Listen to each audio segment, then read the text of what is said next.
그래서 아마 상담 오시는 분들 중에 신혼부부나 30대 분들 많이 오실 것 같은데, 무주택자 분들. 네, 갑자기 예. 그 생각이 드는데, 그런 분들한테는 뭐 청약이 일단 최우선이다라고 이렇게 조언해 주시는 분도 있고, 어떤 분은 투자를 해야 된다, 뭐 어떤 분은 뭐 일단 청약은 안 될 것 같으니 뭐 저평가된 지역을 내 집 마련해라, 뭐 이렇게 좀 나눠지는 것 같더라고요. 이런 얘기하기는 조금 조심스럽기는 한데요. 예. 뭐 예전에는 이제 그런 얘기를 했어요. 예전에는 이제 가점이 높으면 청약을 노려봐라, 뭐 이런 말씀을 드렸거든요. 근데 요즘은 사실은 뭐 그렇게 이제 가점이 그렇게 높지 않아도 당첨이 많이 되잖아요. 근데 청약은 사실 이제 굉장히 크게 발목을 잡는 여러 가지 부분들이 있어요. 그게 왜 그러냐면 내가 사실 자금이 별로 없는데 좋은 데가 당첨이 될 수가 있잖아요. 네. 예. 그러면은 분명히 돈을 버는 건 확실하잖아요.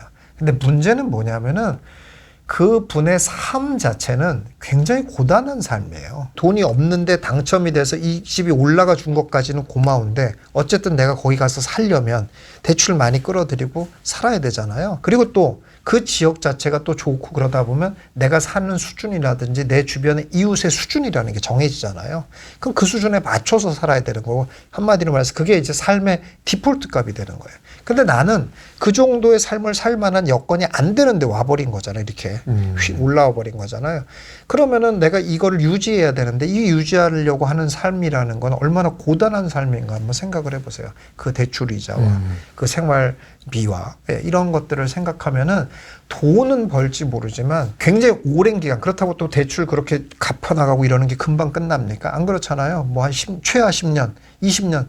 아니 20년을 그렇게 보내면 나이가 몇 살입니까? 그러면은 30부터 시작해서 20년, 50이 되는 건데, 그럼 내 젊음은 어디로 가는 거예요? 근데 그 내 젊음을 그렇게 돈만 갚고 그렇게 허덕허덕이면서 살려고 우리가 태어난 건 아니잖아요. 네. 그래서 조금 그런 부분도 좀 고민해 봐야 된다라고 저는 생각을 해요. 그러니까 네, 그래서 조금 그렇게 청약을 당첨하는 것이 그냥 돈의 개념만 봐서는 현명한 길일 수 있어요. 근데 막상 잘 내부를 들여다보면은 삶은 매우 고단해질 수 있다는 것까지도 조금 감안을 좀 해봐야 돼요, 사실은. 그래서 제가 또 왜 그런 얘기를 하냐면, 요즘은 어떤 상담들을 많이 가끔씩 하냐면, 둔촌주공 당첨된 사람들이 있어요. 예.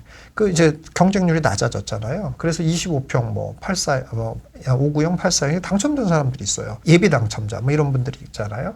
만약에 자기한테 순서가 오면 그 어떻게 청약을 해야 되나요? 뭐 이런 분들 많이 오거든요. 근데 참 제가 그래서 고민스러워요.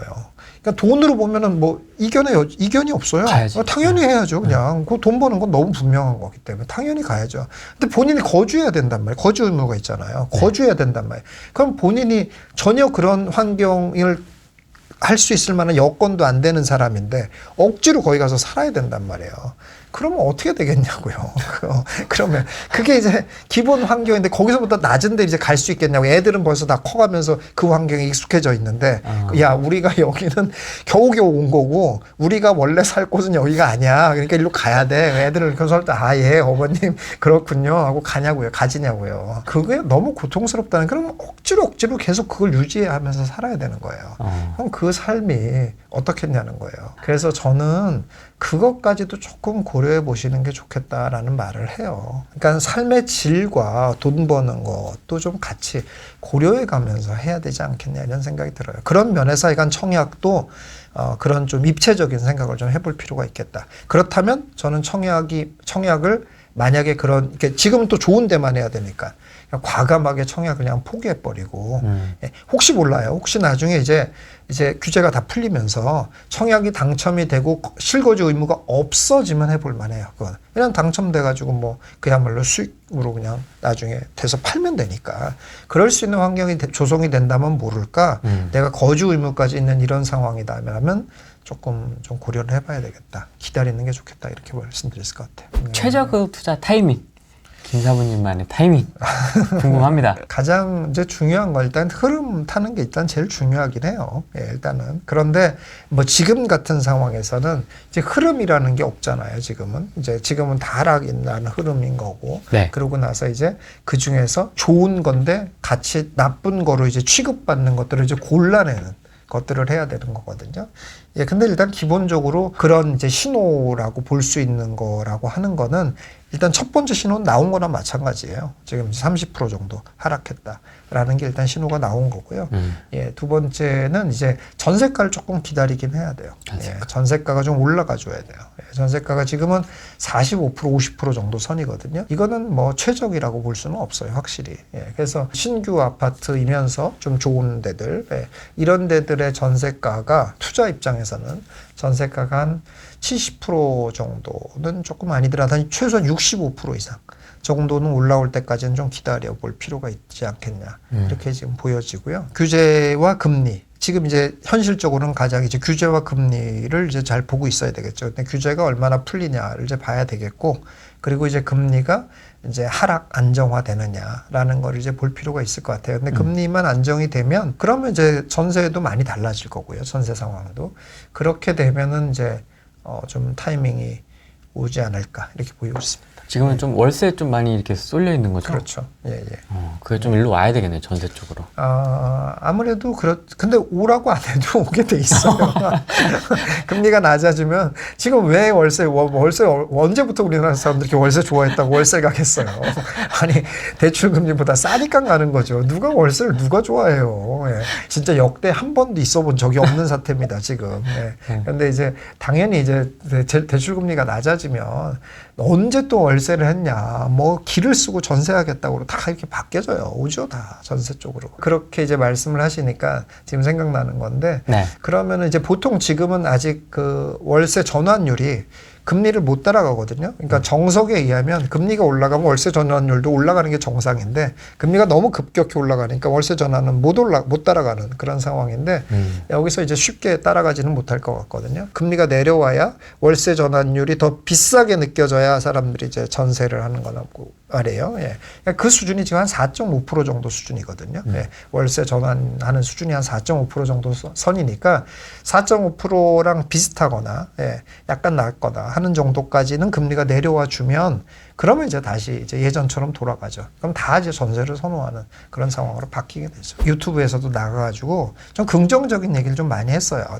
저는 절대 상승론자가 아니에요. 아까도 말씀드렸듯이 이제 기본적으로 일단 약세장은 시작됐다라는 거는 이제 얘기하는 거. 지금 막 상승론자도 있더라고요. 금방 뭐 오른다, 뭐 이런 분들도 꽤 있더라고요. 네. 근데 저는 그 정도는 아니거든요. 약세장은 이제 정해져 있는 거 상황이나 마찬가지고, 다만 가치 있는 이제 20%에 대한 것들은 거기에서 더 하락하지 않고 이제 올라가는, 완만하게 상승하는, 그래서 더 저점을 찍는 일은 없게 될 거다, 이런 주장이거든요. 그렇게 좀 이해를 해야 되는데, 그거를 조금 이제 잘못 이해해가지고 막 이제 오른다 막 이렇게 내가 얘기한 것처럼 이제 생각하는 분들이 있어요. 그러면 막 또 욕을 엄청 해요. 막 이제 뭐 네가 책임질 거, 안 오르면 네가 책임질 거냐, 뭐 막 이러면서 네가 살아. 그렇죠. 맞아, 네가 살아, 맞아요. 그러면서 뭐 많이 물렸나 보다, 뭐 이런 얘기하고, 뭐 지껏 팔려고 저런다 해서 별의별 얘기 다 해요. 뭐 강의 팔아먹으려고 나왔다, 뭐 별의별 소리 다 하는데, 하여간 저는 이제 그런 사람들한테 참 이런 말을 해주고 싶어요. 이게 뭐냐면, 부동산이라는 걸 투자 자산이라는 개념을 이해하지 못하는 거랑 똑같은 거예요. 전망 자체의 기본 틀이 뭔가라는 걸 모르는 거예요. 그런 사람들은. 무슨 말이냐면, 전망을 점치는 거라고 자꾸 생각하거든요. 그러니까 누가 맞추나 봐야지, 이렇게 생각하는 그 자체가 잘못된 생각이에요. 보통 다 그렇습니다. 예, 그렇게 생각하잖아요. 예. 그러면서 그러니까 그것도 매수컴도 그렇게 같이 놀아나는 건데, 맞습니다. 이번에 이 하락장을 맞추신 누구를 모셨습니다. 막 이런 식으로 갓 붙이고 갓. 예, 막 이렇게 하는. 정말 전 안타까워요, 진짜. 저는 처음에 이제 우스갯소리로 제가 저 맞췄죠, 막 이렇게 얘기한 거지만, 네. 대중들이 하도 이제 그렇게 얘기하니까 제가 그냥 우스갯소리로 한 얘기고요. 그거는 전망이라는 것 자체는 아무도 맞추는 게 없는 거예요. 다만 그냥 참고용으로 듣는 거예요, 그냥. 기본적으로 맞출 수 있는 사람이 없고, 맞출 수 있는 사람이 있다고 하더라도 내가 그 사람을 발견할 가능성이 없어요. 맨날 틀려. 그러니까 이번엔 내가 그 많은 사람 중에 맞추는 사람을 골라야 됐다고 해도 다음에 맞추는 사람을 내가 또 골라야 되는데, 그걸 맞출 수 있냐고요. 결국은 못하는 일이라니까요. 그걸 왜 자꾸 맞추려고 생각을 하고, 전문가들은 또 왜 맞춰야 되는 의무가 있는 것처럼 자꾸 얘기를 하는 거예요. 전혀 그렇지 않아요. 전문가들이라는 사람이 맞춰야 될 의무도 있는 것도 아니고요. 기본적으로 아무도 못 맞추는 겁니다. 그걸 이해를 해야 돼요, 기본적으로. 그렇기 때문에 우리는 언제나 그럼 뭐냐? 언제나 흔들리지 않는 투자라는 건 뭐냐면 언제나 양방향 투자예요. 기본적으로 하락 베팅, 상승 베팅 다 하는 거예요. 기본이. 이게 투자자의 기본 자세예요. 야 그러면 언제 돈 벌어? 또 이런 사람이 있을 거 아니야. 양쪽에 다 베팅하면 맨날 중간만 하는 거 아니야. 그건 아니죠. 확률에 따라서 비중을 달리하는 거죠. 상승의 범위가 크다라고 하면 상승에 많이 베팅하고 하락을 적게 베팅하고 하락이 많다라고 하면 하락에 대한 대비를 많이 안 하고 상승에 적게 베팅하고 이렇게 비중을 바꾸는 거죠. 언제 어떤 일이 벌어져도 상관없지만 내 확률대로 확률이라는 건 뭡니까? 결국 장기적으로 가면 그 확률을 수렴하잖아요, 결국은. 그러면은 내가 이번에 틀렸다고 하더라도 장기적으로 그 사람의 성적은 어떻겠습니까? 당연히 좋을 수밖에 없어요. 그러니까 성공하는 거예요. 그러니까. 아니 이거는 제가 하는 말이 아니라 모든 성공한 투자자들이 다 얘기하는 거 아니에요. 워렌 버핏이 전망하냐고요. 전망 안 하잖아요. 그 사람이 멍청해서 전망 안 하겠습니까? 전망이라는 건 안 맞으니까 안 하는 거예요. 그리고 그 사람도 똑같이 베팅하는 거예요. 그렇다고 해서 현금 보유하지 않냐? 보유하잖아요, 늘. 네. 안 좋은 때는 더 현금 많이 보유하고. 지금은 내가 살 게 하나도 없다. 이런 말 자주 하잖아요. 워렌 버핏이. 그 말이 무슨 말이에요? 그 말 나 지금은 현금 들고 있겠어? 이 말이잖아요. 현금에 더 많이. 그렇다고 해서 가지고 있던 보유하고 있는 주식 다 팔아 제끼냐고 이러지 않잖아요. 지금은 안 좋다라고 보이니까 난 아무것도 안 사고 현금 그냥 가지고 이게 뭐예요? 양방향 베팅하고 있는 거예요. 그러면서 주식 보유하고 있는 거 이거잖아요. 우리도 그렇게 해야 된다 이런 얘기예요. 지금은 제가 말씀드린 대로 약세장이 왔고 그러니까 약세장을 대비하는 현금을 좀 많이 준비할 생각을 하는 게 맞지만 그렇지만 또 그 가운데서도 계속 빚을 발할 것들이 있으니까 그런 애를 찾아서 내가 무리하지 않는 범위 내에서는 투자해야 되겠다. 이렇게 해야 되는 게 맞다 이런 얘기예요. 그냥 하락장이니까 그냥 부동산 접어 이렇게 그냥 네, 할 게 아니라 그러면은 이제 망한다는 거죠. 전망만 보고 꺼 이렇게 보통 공부 안 하고 그렇죠. 이렇게 끄죠. 아직 아니네 뭐 이렇게 딱 네. 꺼버리죠 보통. 네, 그리고 다 좋다라고 말할 때 난 그때부터 할 거야 라고 이제 얘기들 하죠. 그때 이제 다 늦었던 때죠. 많이 늦죠. 많이. 약간 늦기만 해도 괜찮아. 근데 많이 늦죠. 왜 그러냐면은 막 이렇게 오른다라고 얘기해도 한 사람이 얘기할 땐 말 안 듣고 두 사람 세 사람 얘기하고 시장도 막 바뀌고 그래서 막 흥분해야 그제서야 말을 들으니까. 그러니까 맨날 늦는 거죠. 맨날 맨 막차 타는 거고. 예. 그리고 이제 좋을 때는 맨 이제 항상 이제 관심 안 갖고 이런 이제 대중의 전형적인 모습을 계속 따라하는 거죠.